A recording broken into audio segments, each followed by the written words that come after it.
Hi, I wanted to come on just to talk today a little bit about what I feel like I see happening and in like at least the American culture right now, and kind of what I think it means for us.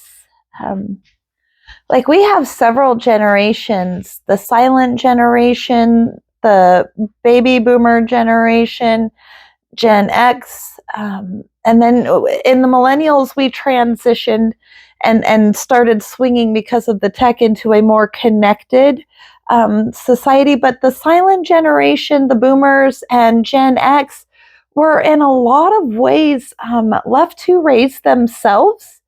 So there are, this is where some of our cultural social norms that propagate toxic traits in people, um, egocentric traits in people, self-abandoning traits in people.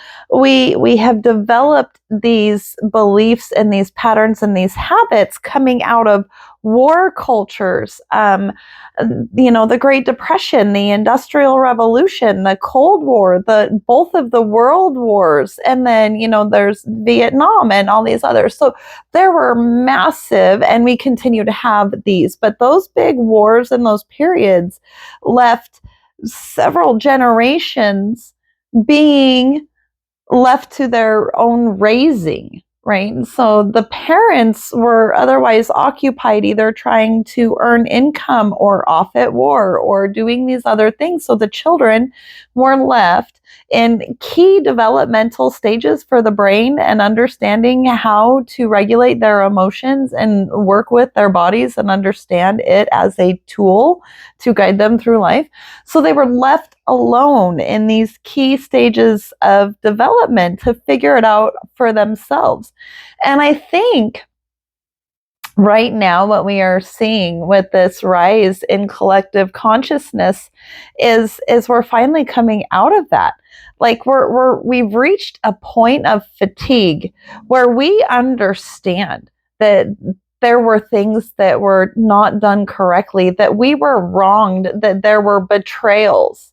We have looked at ourselves and at the past and analyzed it and interpreted it, found our wounds, and taken such exhaustive accountability within ourselves that now we're exhausted looking around at the resulting immaturity that our orphanage has caused, our orphaning, being orphaned, has caused. So like these younger generations with the technology, all of a sudden they have this opportunity to form connections in a new way, but they were also raised under these residual traumas that didn't really teach them healthy coping skills. And now you remove the buffer of even having to interact with somebody in person, and those traits have just become exacerbated. So I think that is kind of coming up, and we see the technology, all of that is changing. Like, so that's a whole different topic, but we are at another big swing, and this rise in consciousness, I think, is coming from that amount of work that we have put into looking at our past, that like we're exhausted with it. We know it now so well that we're just tired of looking at it. There isn't anything more to be dug up out of it. And so we're tired of it. And we're tired of sugarcoating it and coddling it and carrying it gently, because nobody did that for us. I think that there is a great deal of the population, and you can see it in some of the resentment that is being expressed online. And I know that I feel it in myself, where we have had to be so hard and accountable and push ourselves through uncomfortable things in order to claim our sovereignty and our healing. And because we know that once you see it, That's it. Like once you can see what the wound is, you don't keep digging at it. You name it, you change the behavior it's associated with, and your life is restructured after that. Like everything automatically realigns once you identify the wound, readjust the behavior. It all does. I know that's a simplification, but a lot of what is complicated, and that is our hanging on. We keep trying to make up for and apologize to and atone for a version of ourselves that doesn't even exist anymore. Like, I am not the ingredients that went in. I am what was birthed out of.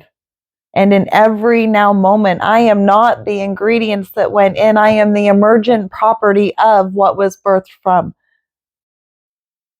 So to live backwards, to try to owe something beyond me that is never going to, because it's gone. It can never give me what I'm looking for from it, which is, you're okay, I love you, I got you, because it's gone. It was the ingredients that were consumed in the crucible to make me.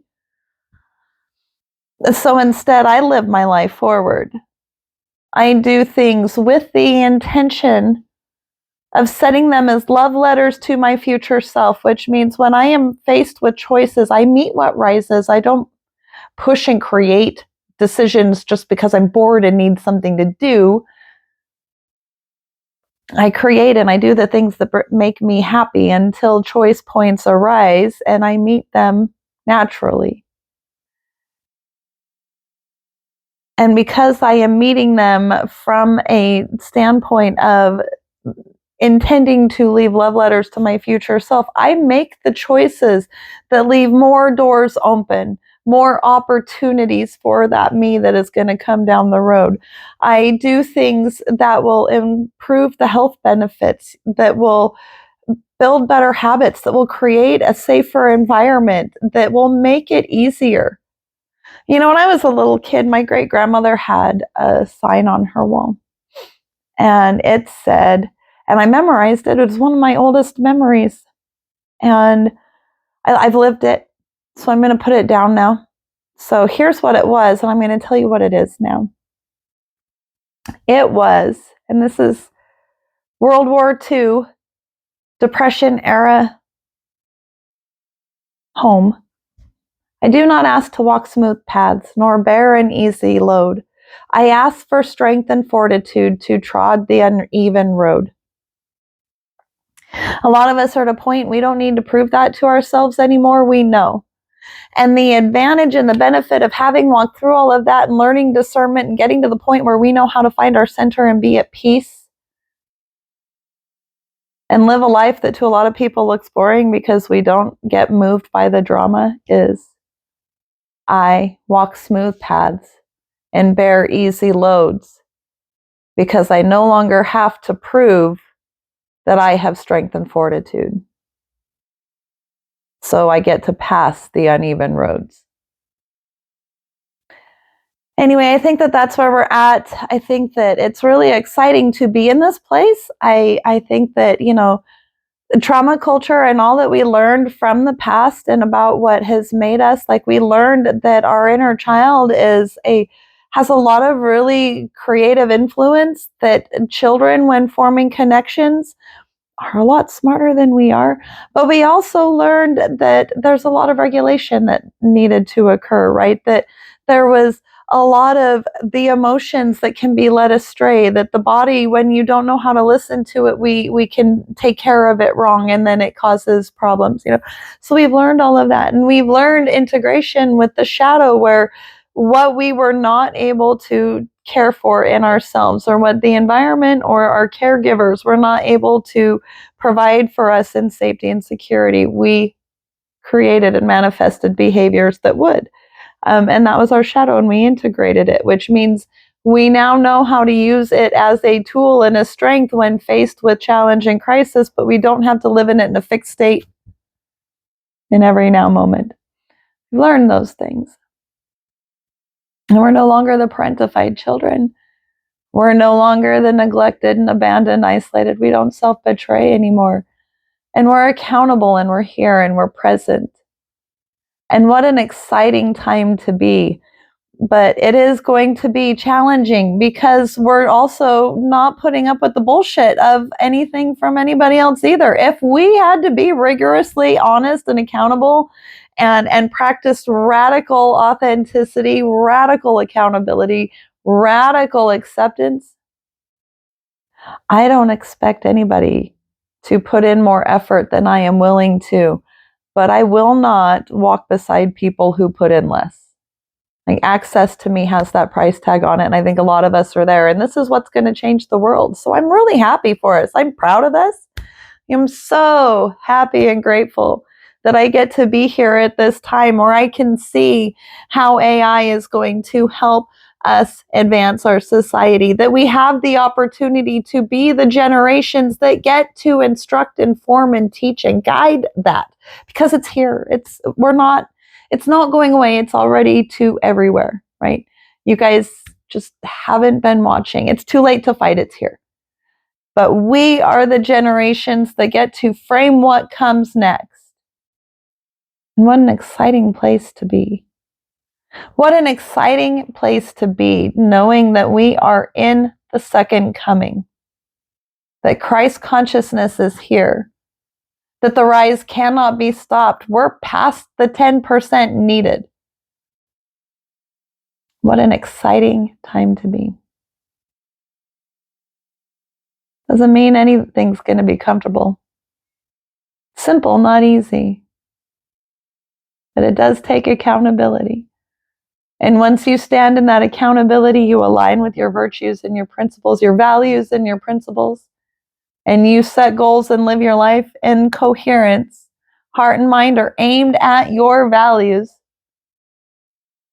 It does get better, and we'll do great things. Anyway, I think that's where we're at. Those were my thoughts. I love you guys. Thanks for listening.